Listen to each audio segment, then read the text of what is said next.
Wonderful. I think we've got a good crowd going right now. And I will just continue to admit people if people pop on late, but welcome everyone. So happy to have you all here. I'm just gonna switch the view real quick. Perfect. Okay, well, for today, we've got a lot of really exciting things on the agenda. First of all, this is our first of these Expo series that the Employee Giving Program here at King County is hosting. And so I just want to say thank you for coming along on this first journey with us. Welcome. So this series that we are hosting will be every Thursday from 11 to noon, all the way through November 19th being the final session that we're hosting.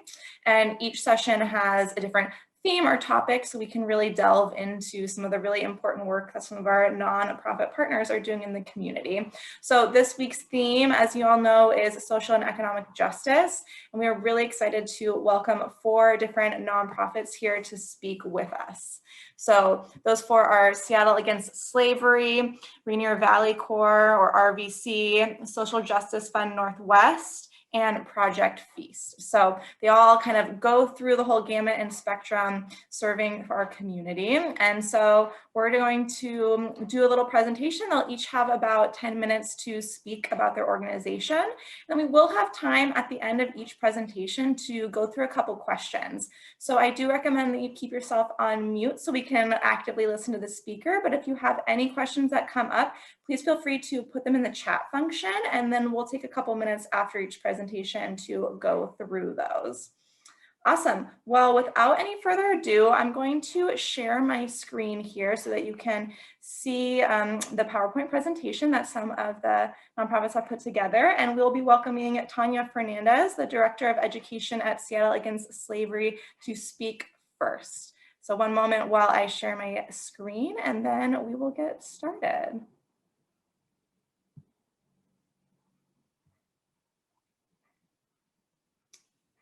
Okay.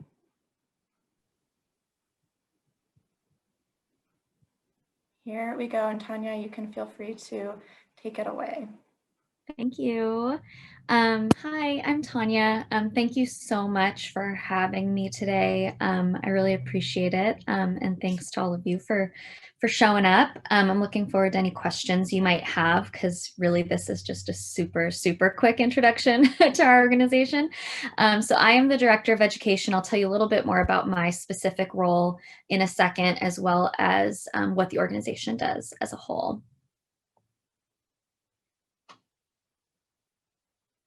All right, so we are Seattle Against Slavery. We aim to end sexual exploitation in our communities by changing culture through prevention, intervention, and transformation.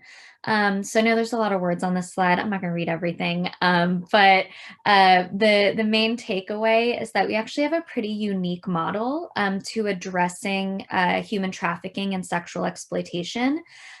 We really do try to work on a systems-based approach to ending these issues.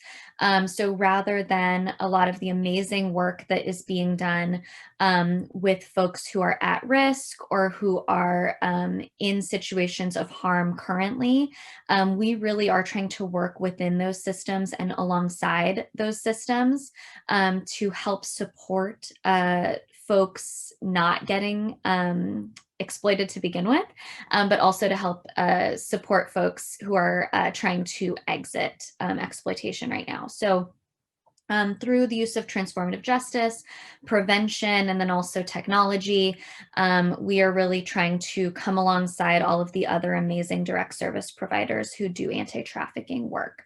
So our main programmatic pillars are education, technology, and men's accountability. So I'll just take a couple of minutes to tell you about those 3 things.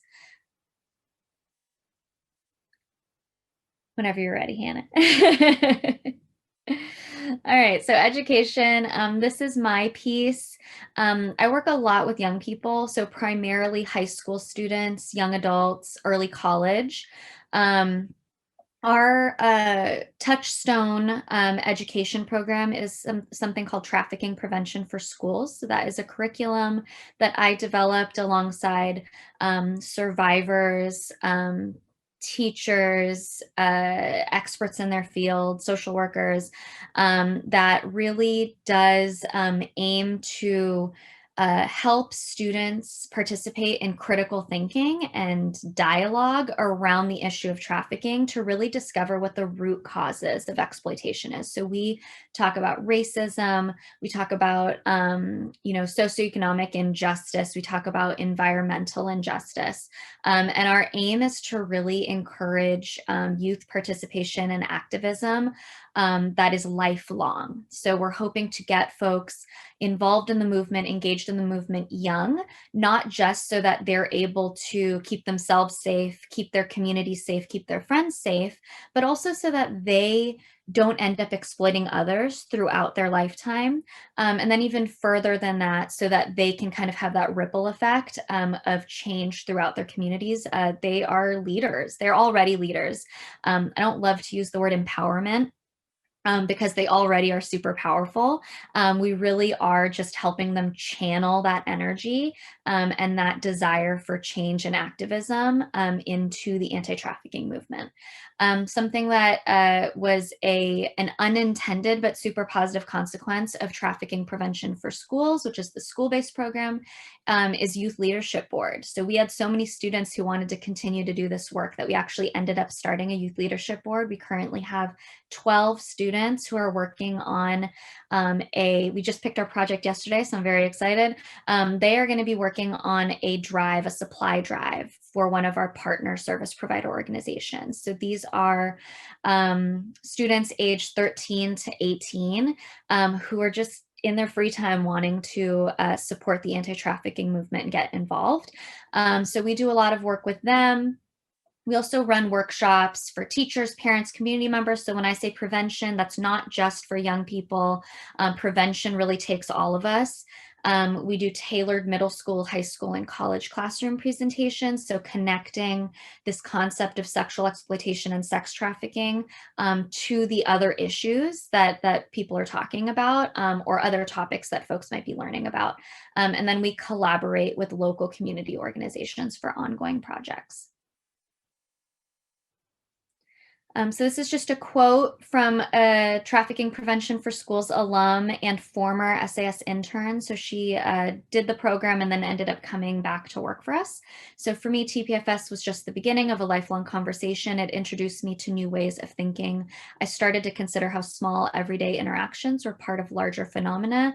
I realized that the norms I'd grown up with were both a result of harmful systems and they perpetuated harmful systems. So technology, again, this is one of our really unique offerings. Not a lot of folks are doing this, but we developed software, an online platform that is specifically for direct service providers. So they are able to utilize this online platform to reach out to survivors, victims, folks who currently are in the sex trade who maybe don't want to be in the sex trade, to actually send text messages and just say, if you need help with anything, let us know.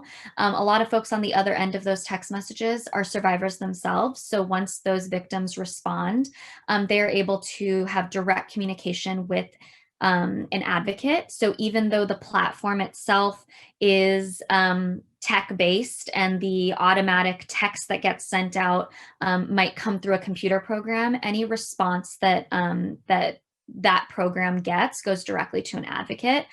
So we've been able to increase the reach of these organizations that otherwise would be doing just street outreach, which is a super, super important part of the work that they do, but is very limiting in terms of staff time and also capacity.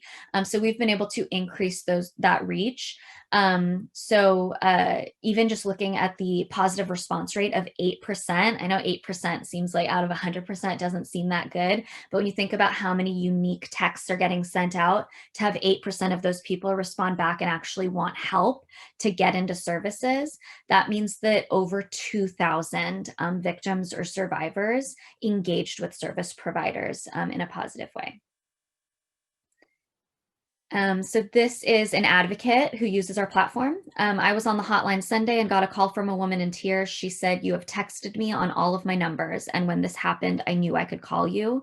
So it's about being a presence in the community. And our platform allows advocates to be a presence, even if they can't physically be there, which is especially important during COVID times, obviously.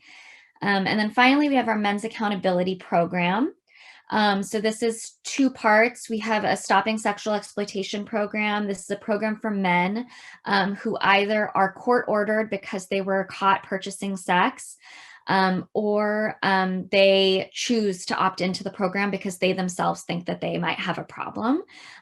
Because of this program, similar to how Youth Leadership Board was this unintended positive consequence of trafficking prevention for schools, similarly, the men's accountability community is an unintended positive consequence of SSE. So many men find SSE to be such a helpful program for them. It's a 10-week course. It takes the place of a John school, which is usually like 2 hours on a Saturday, that tells you like how to put a condom on, which is not always super helpful if we're talking about systems-based approaches. And so this is a 10-week course where men actually like talk about their feelings, get kind of vulnerable, talk about their relationship to women and to children, even because a lot of these men were caught purchasing sex from people under the age of 18. So they get in this space where it might be the first healthy all male space that they've been in to actually talk about their feelings, and then they just want more. So they end up lingering and they ask our director of men's accountability, like, what else is there? What else can I do? Because I'm not done yet. Like, I'm not done healing and I'm not done doing this work. And so the men's accountability community came out of that. So it is just SSE alumni as well as other people in the community who are men who do active action-oriented items or take active steps to actually restore harm in the community, which includes like fundraising for service providers, actually helping them like cook food or clean their their offices, things like that. So actually doing the physical labor, the work to help restore some of that harm.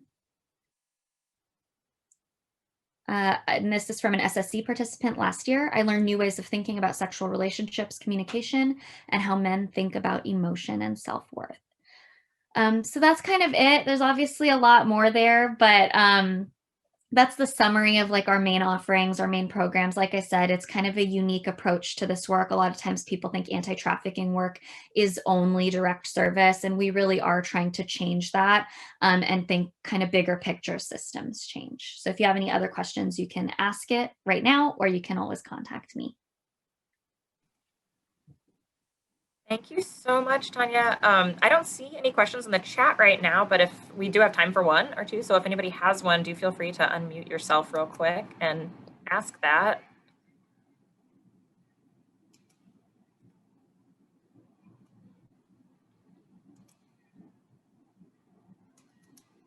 All right, well, great. It was really cool to learn about what you do, and it sounds like you did a great job explaining it because we don't have any questions. I had one comment. This is Mary. Great. I worked with an organization in Hawaii called Ho'olonapua, and I know that they worked with other organizations on the West Coast, and it was really a very intense and critical issue there. Then they had a lot of support from the community. So I just wanted to mention that, you know, having seen how that triangle, West Coast, Hawaii, Southeast Asia works, you know, I really appreciate the work that your organization is doing. Have you had the opportunity to work with those folks as well? Thank you. I don't think I've worked with those specific folks, but we are in contact with some folks on a couple of the islands of Hawaii, and they're doing some amazing work there. They also have their hands full because there's a lot of exploitation happening, a lot of tourism, sex tourism and things that happen. So we are working with them. A couple of folks on Hawaii actually use our anti-trafficking, our prevention program for high school students. So that's exciting that that's kind of spreading around. But I don't know that I've worked with those folks specifically, but thank you for your kind words, Mary. Thank you for what you do. All right, great. So you can find them with agency code 9818. And with that, I'd like to welcome the Executive Director of Project Feast for the next presentation, Van Nguyen. Hey. Hi, everyone.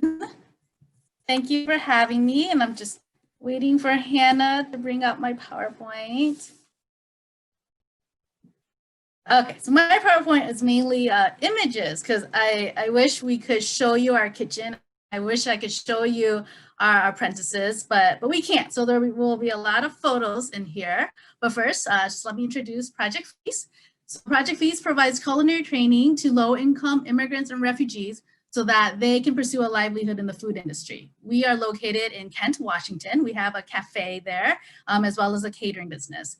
So upon arriving to the United States, refugees and immigrants are expected to set out and fight the social and economic systems that were created for only a small number of our society to succeed. So challenges range from limited education, language barriers, financial strains, psychological trauma, and learning new cultural norms. Project Feast recognizes the importance for our graduates to be well equipped in order to survive and continue to succeed in the culinary field. We want more than job placement for our alumni. We want them on a career path with the ability to obtain leadership positions, both in the workplace and in their communities.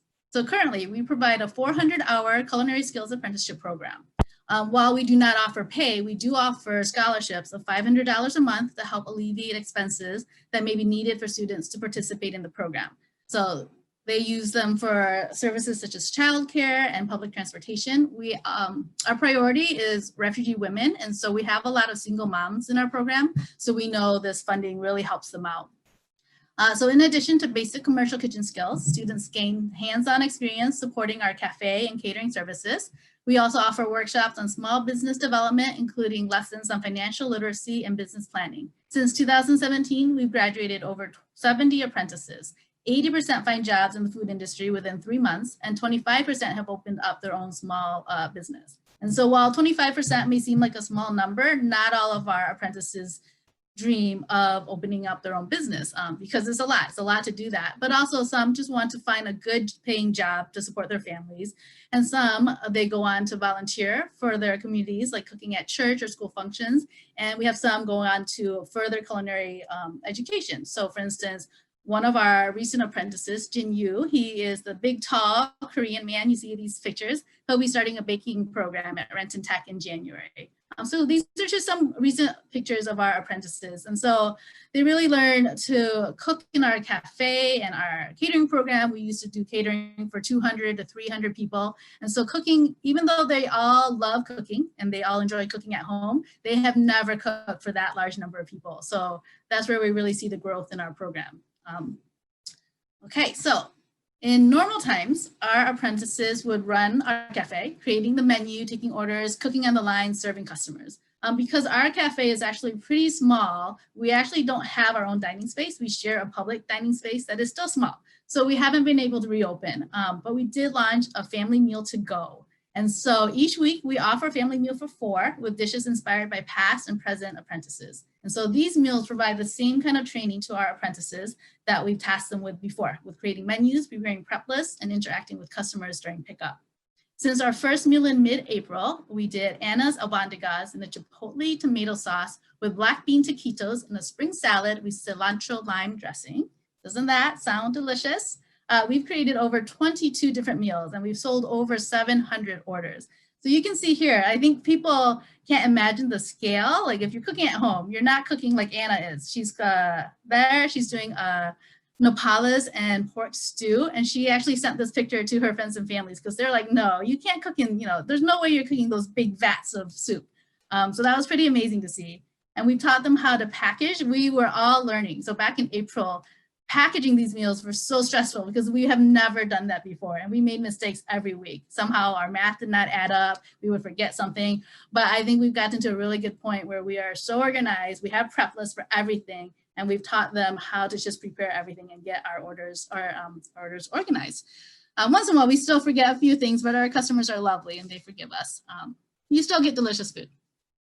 And so while our catering services have halted because of the pandemic, there's no catering going on, we have enabled to integrate our new program. So we have a new food assistance program. Oh, wait, so sorry, going back to this slide. These are some of the, oh, Hannah, sorry, you can go back to this one, yeah. Just want you to see the family meals that we've created. This is just some of them. So we've managed to create a different meal every week.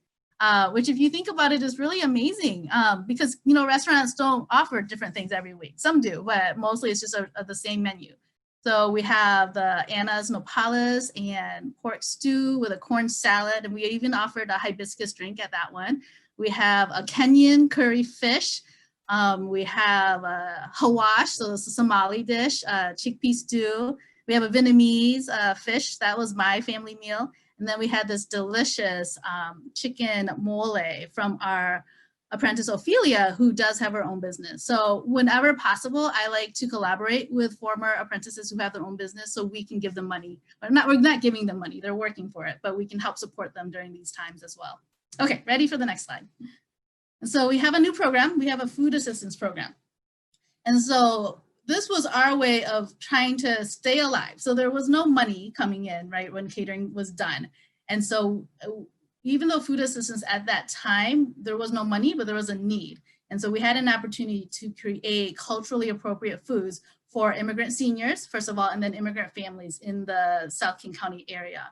And so this was way back when COVID, you know, when the pandemic first started and things were shut down. And we didn't know if we would survive, but we had enough money in our bank accounts to at least last another 2 months. So instead of just shutting our doors, you know, and waiting it out, we decided to just go for it. Why should we not help people when we had the power to do that? And so we had the expertise to cook. We were able to secure donations from TILF down in Rainier Valley, and they provided all this wonderful produce. We also received donations from Food Innovation. So they usually do prepackaged meals for sale. And so with those donations and with the support of the city of SeaTac, the city of Kent, who provided distribution, we were able to start our food assistance program. So these are free meals that we are providing to these families. And since April, we prepared over 8,000 meals. And we have funding to continue through the end of this calendar year, and we're hoping to secure funding to continue it for longer because we know food insecurity will last well beyond the pandemic. And we really enjoy cooking these. I mean, it's not easy, right? We're doing 200 meals a week right now, but it replaces the training that catering offered to our apprentices. And so we think that this program is more aligned with our mission, and we would rather do this than catering, although catering has revenue, and we know catering brings us good spotlight as well, because we've had speaking engagements with King County. I know last year for this similar program, we did a pop-up at King County, and so people who came to that pop-up were able to taste our food. And so we hope to still do some catering, but we really love the food assistance program. We love supporting our community. So we hope to be able to continue this in the future. So yeah, so these are just pictures of some beautiful produce we received and what we did with it, and all the people who helped us. So while this year has had its challenges, as you all know, the food industry is going to take a while to recover. I'm proud to say that we are still cooking here at Project Feast. We graduated 4 apprentices, and we have 5 new apprentices in training who are eager to start putting their dishes on the menu. We're working on holiday options. We hope to have some spice mixes, jarred chutneys, and salsa, and a special holiday meal. We're working on delivery options. Right now, pickup is only in Kent, but we've had great volunteers who have picked up our food and delivered them to Woodinville, to North Seattle. And so we're hoping to build that momentum and have some more options. And we have dreams of expanding our space. I mean, I know right now is not a great time in some respects, but it is a great time in other respects, as there is more funding right now for nonprofits such as ours. And there are empty spaces around us, right? Unfortunate for some, but we hope to be able to get a space soon to expand our kitchen, because we want to do more. With a bigger kitchen, we can help more apprentices. We can have more pop-ups. We can just cook more food. And so I have dreams of, you know, making the food assistance program permanent. I have dreams of having space for our entrepreneurs to cook and sell, because, you know, they don't have funds to have their own restaurant. So we want to be there to help them start their business. So that's us in a nutshell. That is great. Great, thank you, Vaughn. Once again, we have no questions in the chat, except you're making folks really hungry. So if anybody has a question, they'd like to unmute themselves and ask it, now is the time. So just thank you. And then also, so we are launching a new pickup hub right now in North Seattle. So right now it's just Kent and North Seattle. But if you are interested in that, you can go to our website and sign up for our newsletter. So I launch the new menu every single Friday.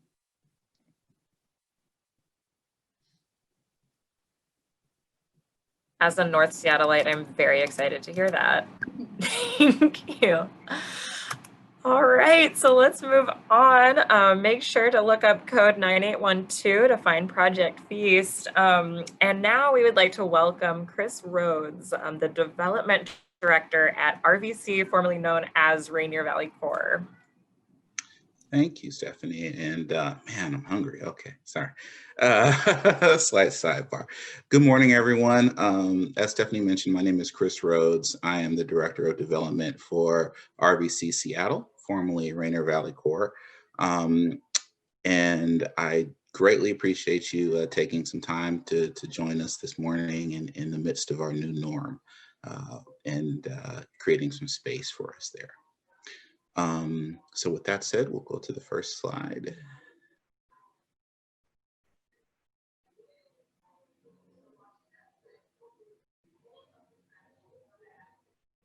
Is it there? Or am I having technical difficulties? Chris, can you see the slide? I can. Okay, I guess maybe it's a confusion on our part. I'm sorry. No problem. So with that, RVC, our mission is to strengthen the power of communities of color in order to create equal justice and social change throughout the city. We do that through myriad of programs, one being our fellowship program, which is our flagship, started roughly about 6 years ago.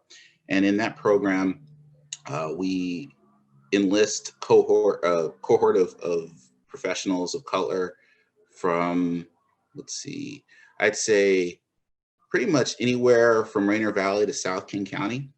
And they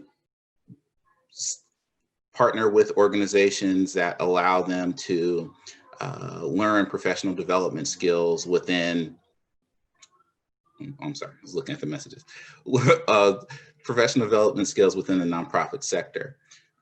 We've been very successful in that effort. We've had 3 cohorts now. The first one placed at about 60%, meaning that the majority of the fellows who were placed actually stayed with their partner organizations, which was really impactful for us because it let us know that not only there was a need for the services that we were providing, but also a desire from nonprofits in the sector to help enlist the help of people who look like them. We also have a back office support program, which allows us to help nonprofits stay focused on their mission. One of the unique aspects of RVC is that we are not necessarily a frontline service provider, but we help support all of the work that some of your favorite nonprofits do and enable them to actually accomplish their mission. Our founding executive director, Voulet, often says, you know, why teach a fisherman to hunt? Why not let them be great at fishing, right? And so instead of allowing an executive director to spend 40 hours learning QuickBooks, right? We want to make sure that they stay active and present within the communities that they support and the programs they provide. And what we do as an organization is help to fill some of that back office gap. Another aspect of our program is our operations support program. Again, helping to lift nonprofits of color, dealing with HR or accounting or, you know, the myriad of tasks that actually come along with running a nonprofit on the day-to-day, but allowing them to stay engaged and continue to be up with the mission. Also capacity building.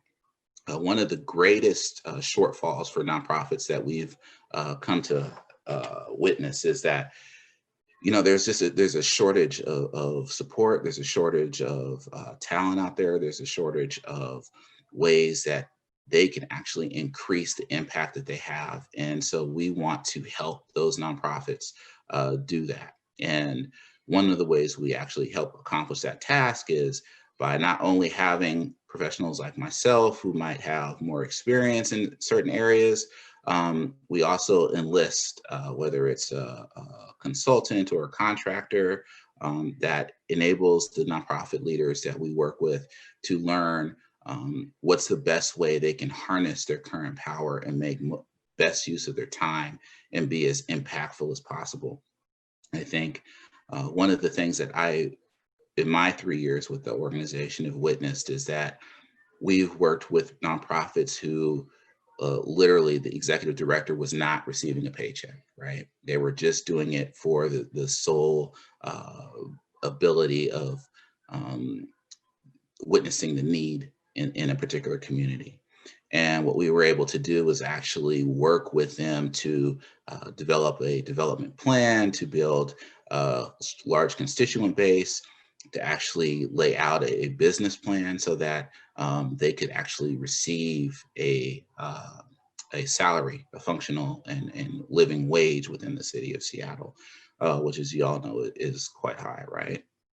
And so I think that's what we find mostly working with folks of color is that, you know, they're so committed to the programs that put themselves in positions where they're really burning the candle at both ends. And we try to be that gap or that bridge between the gaps of program services and all it takes to run a nonprofit organization.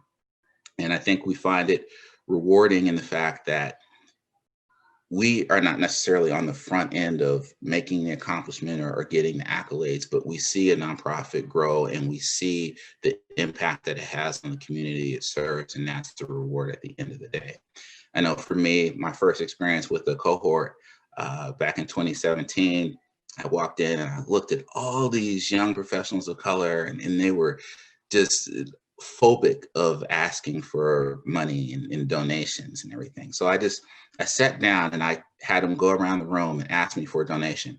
And I came up with the craziest thing in the world, the best way I could think of to say no, right? And so at the end of it, I said, hey, look, the worst thing that's going to happen to you has happened, right? And so we've addressed that fear. Now you can talk for the folks who aren't in the room with you at the time that relationship is being formed, or to speak for the services that are needed, right? And so really taking them out of the equation personally, and having upon their graduation, and you'll see some of the folks here on the slide. I mean, we have folks who are starting new nonprofits, people who've actually moved out of the city and gone to other cities to start nonprofits and take nonprofit jobs. And so it's like witnessing firsthand the growth for POC professionals, nonprofit professionals in the sector blows my mind each time. I know as a Black man from the Central District, I'm gonna date myself, in the 70s and 80s, right? RVC is the first place that I've actually felt I could bring my whole self to, right? I could show up with my flaws and know that my life experience is counted as professional experience. And I think that speaks a lot to us walking our mission, right? And showing that, you know, you can show up in all these different ways, and you can be actually a champion in whatever community you represent. But coming to RVC, you actually become a change maker, because you're not only dealing with what you've done for yourself, but now you're impacting those who are with you and those who will come after you. And so I think that what you'll find in looking at RVC is an organization that's committed not only to making an impact locally, but we also sector-wide would like to see funding change so that nonprofits aren't forced to necessarily compete with each other, but to embrace each other, embrace collaboration, as one speaker or one guest was saying prior to, because that's the way we actually make an impact, right? We find ways to work together, and through that relationship, we create better and stronger communities. And so again, appreciate the time this morning. Sorry for the slide mix up, and I'd love to answer any questions that you might have about the organization or some of the organizations that we partner with in serve.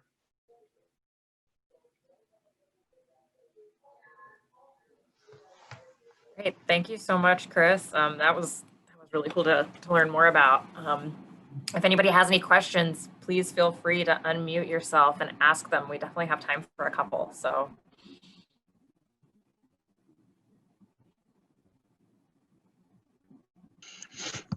Hey, Chris, could you just give us a list of some of the organizations that you partner with? Sure. Great question. Families of Color Seattle, which deals with a lot of the families in and around, families of color in and around Rainier Valley in South Seattle. Also Totem Star, which is on the west side of the city and deals with youth and changes lives through musical and artistic expression. We also deal with Nurturing Roots, which actually teaches folks who are in those areas to feed and avoid food deserts and how to create sustainable lives for themselves. We actually also launched a Green Pathways program, which is similar to our fellowship cohort, but that particular program is really driven towards young nonprofit executives who want to make a change in the green industry. And so we work with a lot of the green companies and nonprofits across the city. And yes, thank you, Hannah. The full list of the partners can be found at the link provided.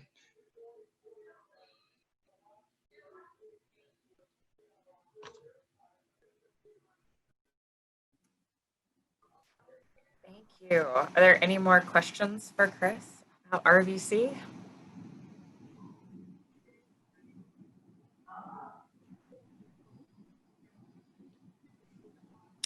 All right, in that case, we have our final nonprofit up, the Social Justice Fund Northwest, and I would like to introduce Essex Lords, the project manager, who will be sharing their mission with us today.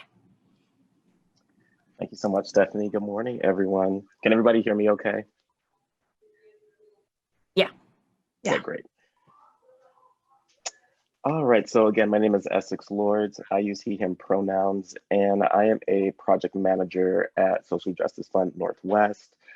Specifically, I facilitate our giving projects, which I'll speak more about in just a second.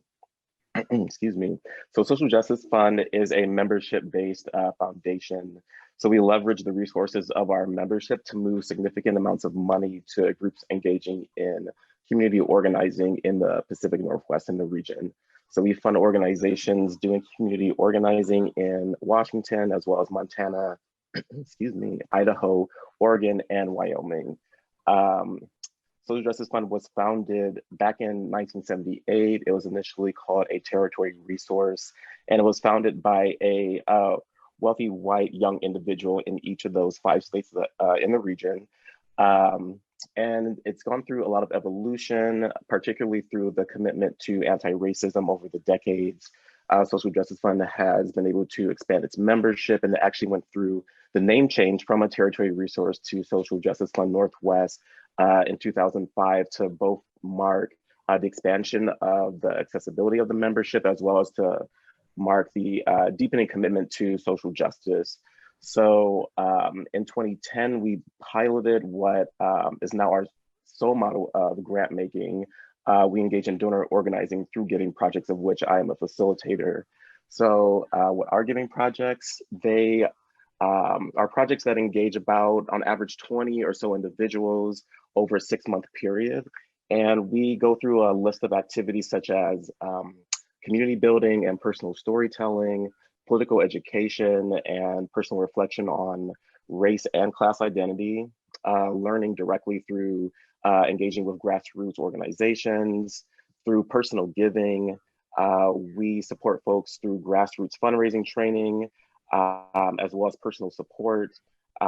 We go through trainings in social justice philanthropy, principles of community organizing and systems change, democratic grant making, including reviewing applications and going on site visits, and then ultimately celebration and evaluation.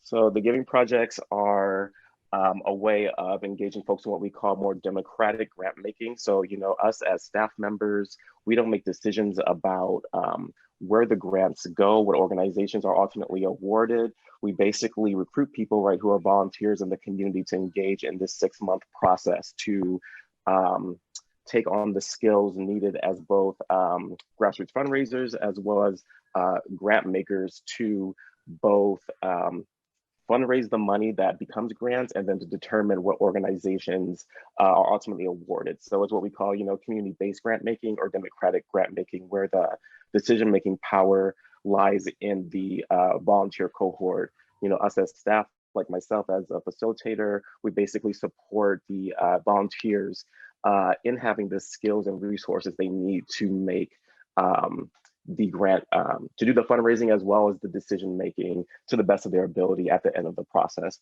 as well as organize, you know, a little celebration. So on the other side, right, we fund organizations that, again, are doing community organizing, grassroots community organizing in the region.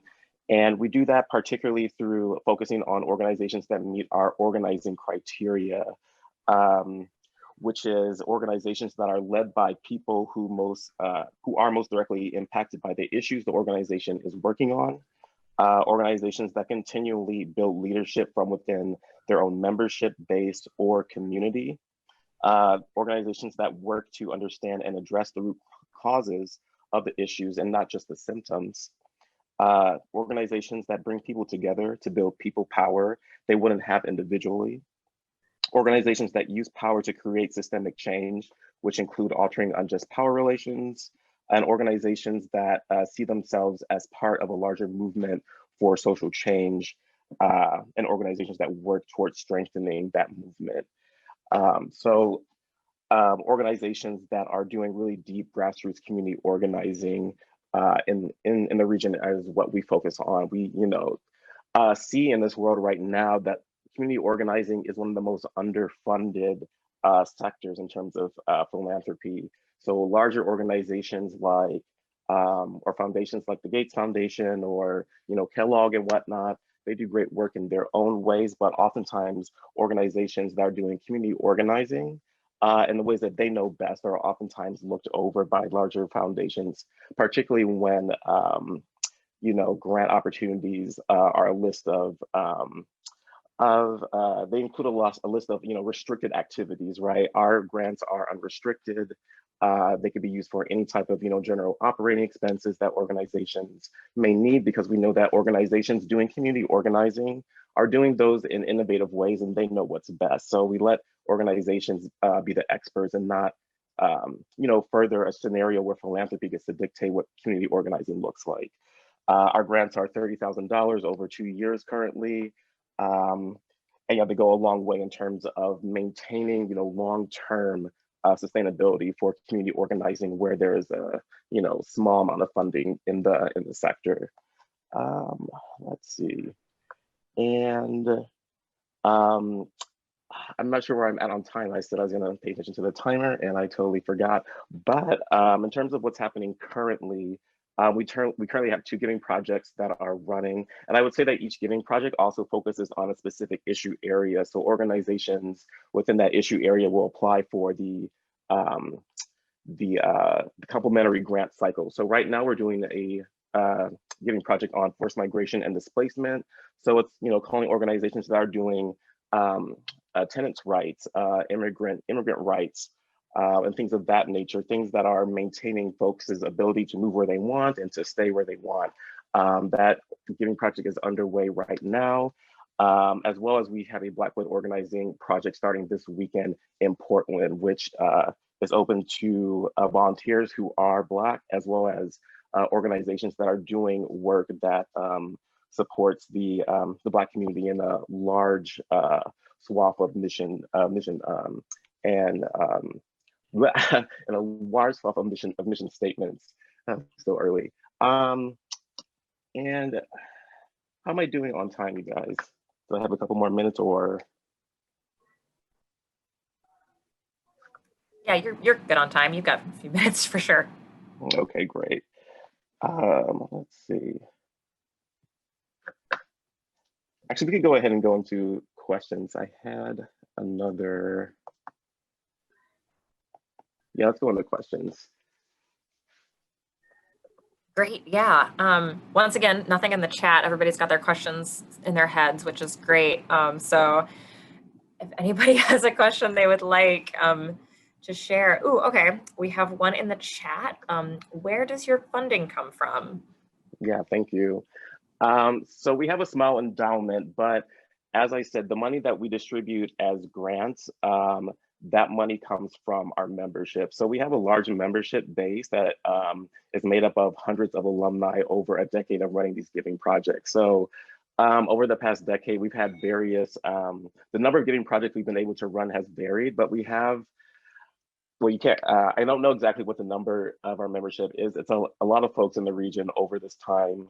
But ultimately, right, these are folks that we engage in the fundraising training, as well as the grant making training. So the money that we distribute as grants comes from community. So again, that's why we say it's community-based grant making, democratic grant making, rather than the foundation. You know, like the money sits inside the foundation. The folks who work there just decide, you know, what small amounts, right, they're going to distribute over the year. We engage people to not just raise this money, but engage in this model of, right, there's an alternative way that's more democratic, that's more based in social justice to support the work that's most needed right now, you know, in our world, this variety of social justice endeavors that, again, you know, are looked over by a lot of funding opportunities. So, you know, folks basically go out into their communities, they talk to their friends, they talk to their family members, talk to their coworkers, sometimes have very difficult conversations and sometimes very generative conversations about, you know, politics and, you know, why an individual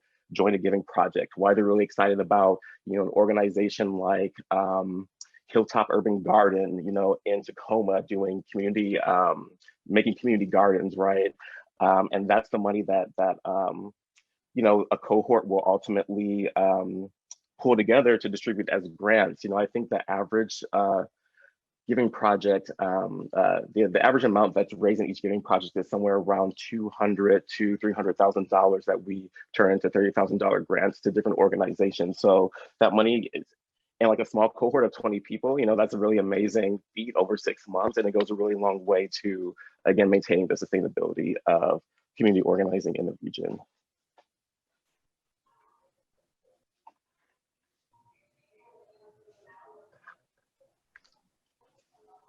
Thank you for sharing. That's really cool to hear. Does anyone else have a question about Social Justice Fund?